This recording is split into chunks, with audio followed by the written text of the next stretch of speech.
My name's Diane Fleming. I'm a physical therapist and board certified geriatric clinical specialist here at Orthopedic 1. As part of falls prevention education, I wanted to give a video on how to properly use a cane.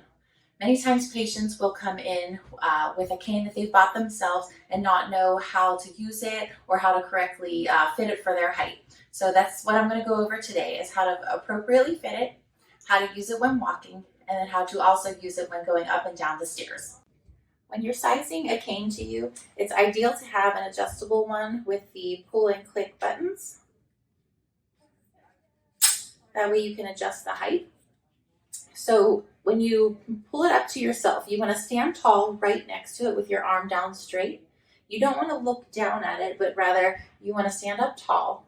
Wherever your wrist bends is the height that you want the cane to be. You can see this one's a little too tall for me, so I'm going to adjust it down. I'm going to take it down 2 notches. Standing tall, I'm going to remeasure right where my wrist bends. There should be a small bend in the elbow.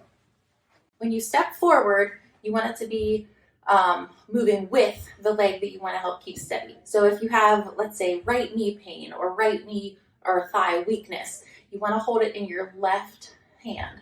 You want it to be opposite of the weak or painful side because you want to shift your weight away from it and make it more of a natural pattern. So I'm going to pretend that my right side is my weak side, and the cane is going to go right with it, and my opposite leg steps through. Cane and right leg and step through. When you do this, you don't want to reach forward because you don't want to bend, and it should be right next to you, only about maybe 4 to 6 inches out to the side. And then it goes with your opposite leg and you step through. Lastly, I want to show you how to use a cane on the stairs. If there's a handrail available, you always want to use the rail and put the cane on the opposite side no matter what. In an instance where you don't have a railing, you're still going to keep the cane opposite of your sore or weaker side. So like before, I'm going to pretend my right side is my weaker side. And when you go up the stairs, you want to lead with your good leg, up with the good. So that'll always go first, and the cane is then staying with your weaker leg. You bring the cane up and the weak leg comes together. Strong leg goes up, cane and weak leg come together. And when you reverse it, it's just the opposite.